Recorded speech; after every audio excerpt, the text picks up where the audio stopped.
Hi every one, welcome back. എന്തൊക്കെയുണ്ട് വിശേഷം? എല്ലാവരും സുഖമായിട്ടിരിക്കുന്നോ? ഞങ്ങളിവിടെ ബാംഗ്ലൂർ സുഖമായിട്ടിരിക്കുന്നു. അപ്പം നമുക്കിന്ന് ഈസി ആയിട്ട് നെയ്ച്ചോറും ഒരു തട്ടിക്കൂട്ട് ചിക്കൻ കറിയും അതുപോലെ ഒരു ഈസി ആയിട്ട് ഉണ്ടാക്കാൻ പറ്റുന്ന ടേസ്റ്റി സലാഡും ഉണ്ടാക്കിയാലോ? അപ്പം അതിനായിട്ട് കുറച്ച് ചിക്കൻ ഇരിപ്പുണ്ടായിരുന്നു, അപ്പോൾ ഞാൻ അതെടുത്ത് വെച്ചിട്ടുണ്ട്. അതിനകത്തോട്ട് ആവശ്യത്തിന് ഉപ്പ്, മഞ്ഞൾപ്പൊടി, മുളക് പൊടി, ജിഞ്ചർ ഗാർലിക് പേസ്റ്റ്, പിന്നെ ഒരു പച്ചമുളക് ചതച്ചത്, പിന്നെ കുറച്ച് നമ്മുടെ തൈര്, നല്ല കട്ടി തൈര്, പുളിയില്ലാത്തത്, അതും കൂടി ഒഴിച്ചിട്ട് നന്നായിട്ട് മിക്സ് ചെയ്ത് വെച്ചിട്ടുണ്ട്. അത് കുറച്ച് സമയത്തേക്ക് റെസ്റ്റ് ചെയ്യാൻ വേണ്ടിയിട്ട് മാറ്റി വെച്ചു. പിന്നെ ഒരു പാൻ എടുത്തിട്ടുണ്ട്, അതിനകത്തോട്ട് വെളിച്ചെണ്ണ ഒഴിച്ചു കൊടുത്തു. അതിനകത്തേക്ക് നമ്മൾ ചെറുതാക്കി അരിഞ്ഞു വെച്ചിരിക്കുന്ന സവാള ഇട്ട് കൊടുത്തു. ആവശ്യത്തിന് ഉപ്പും ചേർത്തിട്ട് നന്നായിട്ട് വഴറ്റിയെടുക്കണം. അപ്പോൾ ചിക്കൻ വരട്ടിയത് ഞാനവിടെ മാറ്റി വെച്ചിട്ടുണ്ട്. അതൊരു 10 മിനിറ്റ് റെസ്റ്റ് ചെയ്യാൻ വേണ്ടിയിട്ട് വെച്ചിട്ടുണ്ട്. ഇനി നമ്മുടെ ഈ സവാള നന്നായിട്ട് വഴണ്ട് വരണ സമയത്ത് അതിനകത്തോട്ട് ഇഞ്ചി, അതുപോലെ വെളുത്തുള്ളി, പിന്നെ കുറച്ച് മല്ലിയില, പച്ചമുളക്, ഇതെല്ലാനും കൂടി ഇട്ടിട്ട് ജസ്റ്റ് ഒന്ന് അരച്ചെടുത്തിട്ടുണ്ട്. ആ അരപ്പ് അതിനകത്തോട്ട് ചേർത്ത് കൊടുക്കുകയാണ്. സവാള വഴറ്റിയതിനകത്തോട്ട് ഇട്ട് കൊടുത്തു. ഇനി ഇതും നന്നായിട്ട് ഒന്ന് ഇളക്കി കൊടുക്കണം. ഇനി നമുക്ക് ചെറുതാക്കി കട്ട് ചെയ്ത് വെച്ചിരിക്കുന്ന തക്കാളി അതിനകത്തോട്ട് ചേർത്ത് കൊടുക്കാം. അപ്പോൾ തക്കാളിയും കൂടി ഇട്ടിട്ട് ഒന്നും കൂടി ജസ്റ്റ് നന്നായിട്ട് ഇളക്കി കൊടുക്കുക. പിന്നെ ആവശ്യത്തിന് ഉപ്പും ചേർത്ത് കൊടുക്കാം. എന്നിട്ടൊന്ന് മൂടി വെച്ചിട്ടൊന്ന് കുക്ക് ചെയ്യുക. ആ തക്കാളിയൊക്കെ ഒന്ന് കുക്കായി വരണമല്ലോ.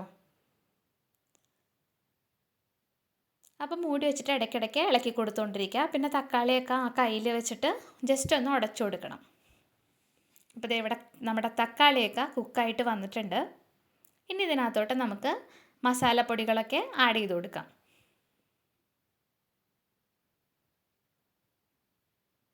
തക്കാളി എപ്പോഴും നന്നായിട്ട് ഉടഞ്ഞു വരണമെങ്കിലേ ആ കറിക്ക് നല്ല ടേസ്റ്റ് ഉണ്ടാവത്തുള്ളൂ. അപ്പോൾ ഇനി നമുക്ക് പൊടികളൊക്കെ ചേർത്താലോ.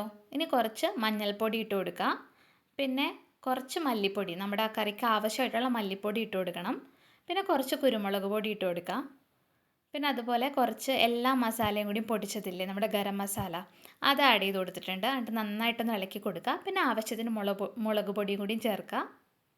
എന്നിട്ട് നന്നായിട്ട് ഈ പൊടികളുടെയൊക്കെ പച്ചമണം മാറുന്നത് വരെ നന്നായിട്ട് ഇളക്കി കൊടുത്തുകൊണ്ടിരിക്കുക. അപ്പോൾ ദേ ഇവിടെ നമ്മുടെ നന്നായിട്ട് ഇളക്കി കൊടുത്തിട്ടുണ്ട്. ഇനി അതിനകത്തോട്ട് നമുക്ക് നമ്മൾ നേരത്തെ മാരിനേറ്റ് ചെയ്ത് വെച്ചിട്ടുള്ള ചിക്കൻ നമുക്ക് അതിനകത്തോട്ട് ചേർത്ത് കൊടുക്കാം. എന്നിട്ട് നന്നായിട്ടൊന്ന് ഇളക്കി കൊടുക്കുക. പിന്നെ നിങ്ങൾക്ക് ഗ്രേവി എത്രത്തോളം ആവശ്യമുണ്ടോ അതിനനുസരിച്ചിട്ട് നല്ല ചൂടുവെള്ളം ഒഴിച്ചു കൊടുക്കുക. അപ്പോൾ ഞാനിവിടെ വെള്ളം തിളപ്പിച്ച് വെച്ചിട്ടുണ്ട്.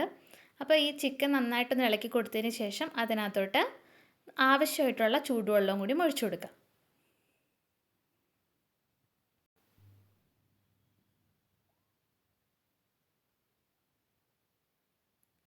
അപ്പോൾ ഞാൻ ദേ ആവശ്യത്തിന് ചൂടുവെള്ളമൊക്കെ ഒഴിച്ചു കൊടുത്തിട്ടുണ്ട്. ഒന്നും കൂടി നന്നായിട്ടൊന്ന് ഇളക്കി കൊടുക്കുക. എന്നിട്ട് അതൊന്ന് മൂടി വെച്ചിട്ട് പിന്നെയും ഒന്ന് കുക്ക് ചെയ്യാം. അപ്പോൾ ദേ ഇവിടെ നമ്മുടെ ചിക്കനൊക്കെ മൂടി വെച്ചിട്ടുണ്ടായിരുന്നു. ചിക്കനൊക്കെ നന്നായിട്ട് വന്നിട്ടുണ്ട്. അപ്പോൾ നമ്മുടെ നെയ്ച്ചോറിനുള്ള ചിക്കൻ കറി ഇവിടെ റെഡി ആയിട്ടുണ്ട്. ഇനി നമുക്ക് ഈസി ആയിട്ടൊരു സലാഡ് ഉണ്ടാക്കിയാലോ. അപ്പോൾ അതിനായിട്ട് ഞാൻ ചെറുതാക്കി സവാള അരിഞ്ഞു വെച്ചിട്ടുണ്ട്. ഇനി ഈ സവാള നമ്മുടെ കൈ കൊണ്ടില്ലേ, ഉപ്പും ചേർത്തിട്ട് കൈ കൊണ്ട് നന്നായിട്ട് ഒന്ന് ഞെരടണം. അതായത് നന്നായിട്ട് ഇങ്ങനെ റബ്ബ് ചെയ്യാമെന്ന് പറയില്ലേ, അപ്പം നന്നായിട്ട് ഇങ്ങനെ അതിൻ്റെ ആ സവാളയുടെ അകത്തുള്ള ആ നീരൊക്കെ പുറത്തോട്ട് വരണ വിധത്തിൽ, അതൊക്കെ ഇങ്ങനെ സ്ക്യൂസായിട്ട് വരണ വിധത്തിൽ നന്നായിട്ട് ഇങ്ങനെ ഞെരടി കൊടുക്കുക.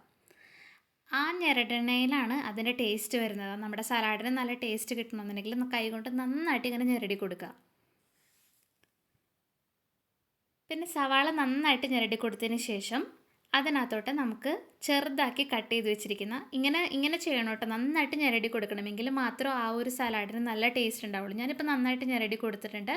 എന്നിട്ട് അതിനകത്തോട്ട് ചെറുതാക്കി കട്ട് ചെയ്ത് വെച്ചിരിക്കുന്ന നമ്മുടെ പച്ചമുളകും കൂടി ആഡ് ചെയ്ത് കൊടുത്തിട്ട് ഒന്നും കൂടി ജസ്റ്റ് ഒന്ന് മിക്സ് ചെയ്തതിന് ശേഷം നമ്മുടെ നല്ല കട്ടി തൈരില്ലേ, അത് ആഡ് ചെയ്ത് കൊടുത്തു. അധികം പുളിയില്ലാത്ത തൈര് വേണം ഇതിനകത്തോട്ട് എടുക്കാൻ വേണ്ടിയിട്ട്.